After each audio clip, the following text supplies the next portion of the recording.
There are thousands of unsolved and unexplained hauntings and possessions around the globe, and depending on what you believe, the Belmez faces may be one of the strangest and most credible cases ever brought to public attention.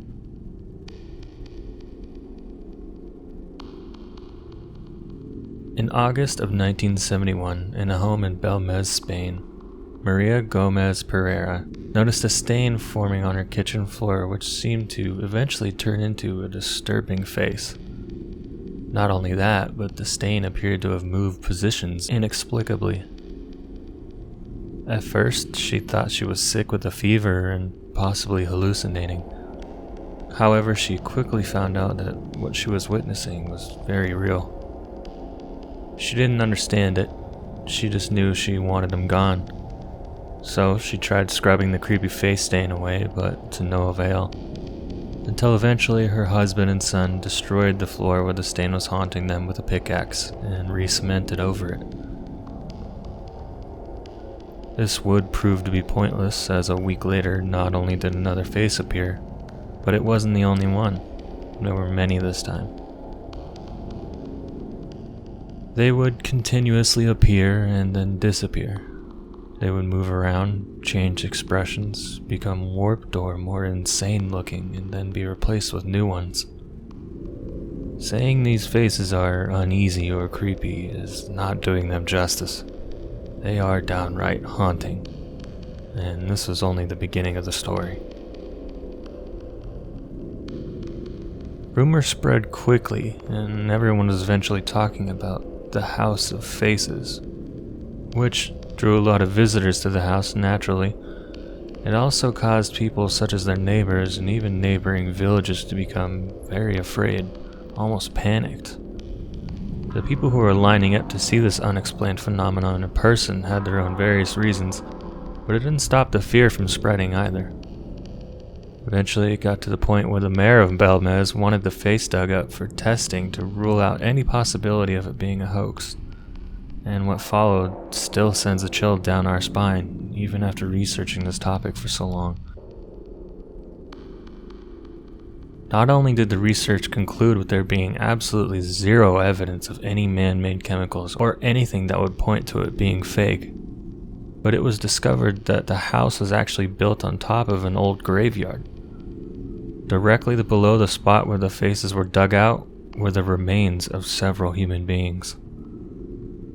It's almost as if it was ripped straight from an old 70s era haunted house film. But this was very real.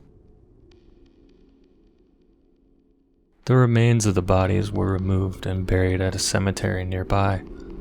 However, this would not spell the end of this disturbing phenomena. In the following weeks, more and more faces had come up, seemingly to us with more sinister and or sad or insane looking expressions. They were warped almost in a way meant to frighten anyone that saw them. An investigation went underway, forcing the family out of the home for a few days. They placed a plastic sheet over the stains, believing possibly a light source such as the sun could be the cause. And with the family gone, there was no one there to create any new faces if it had been a hoax. However, still more faces were molded into the flooring, showing up more frequently than ever before.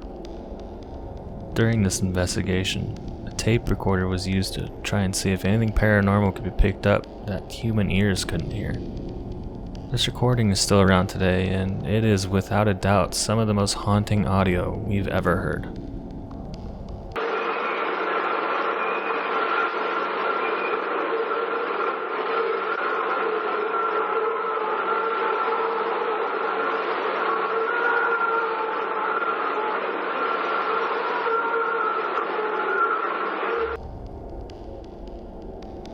To us, it sounds sort of like endless shrieking or distant screaming. Many people hear many different things, such as simple breathing, but it is unmistakably horrifying. This face in the floor phenomenon would continue for another 30 plus years until Maria's death in 2004. Some people believe that with her death came the obvious end of the faces because they think she'd been doing it somehow herself all this time and it was all a big hoax for attention. However, shoving the skeptics aside, there is a common belief that this was in fact because of her, but not her doing it maliciously or faking it. Maria Belmez was a known psychic, famous around the village she lived in and many surrounding areas for this, and was credible to her core. With that knowledge comes the theory of thoughtography, or thoughtographic appearances, which is the claimed ability to burn images from one's mind onto surfaces such as photographic film by a parapsychic or paranormal means. Yes, I think to explain what it's all about, we need first to distinguish between spirit photography and thoughtography. Back as far back as photography existed, occasionally extras would appear in photographs. Many people thought that these extras, these additional, sometimes hazy images of people, were ways in which spirits could communicate with the living.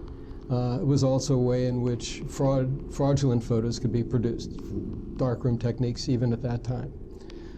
Thoughtography is a little bit different. It doesn't purport to give evidence of survival of bodily death. Instead, it has to do with the apparent ability of people to impress images on unexposed film. By concentrating. Yes.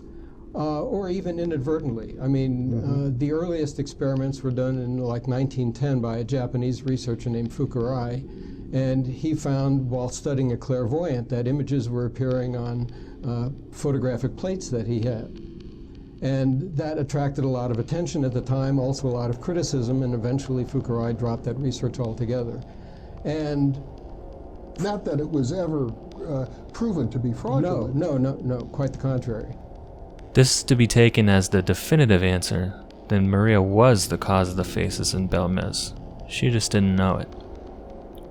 A more famous case of thoughtography, or at least a more widely covered case, would be the psychic Polaroid photographs of Ted Syros, which maybe we'll cover in another video. It should be said, following her death shortly after, there were some new faces appearing. However, they were swiftly disproven, and her second son had come out and said that it was his own doing and they were not genuine. Whatever the actual source of the faces were, whether it be the dead trying to communicate a message, other dimensional beings trying to cross over, or just a product of Maria's psychic ability, it still remains, in our opinion, one of the most genuinely haunting mysteries we've ever come across. This one was a little bit shorter because the next video is taking us a little bit more research and it's going to be a more in-depth, longer video. We hope you liked it. If you did, please leave us a like and consider subscribing if you want to see more content of this type. Thanks for watching.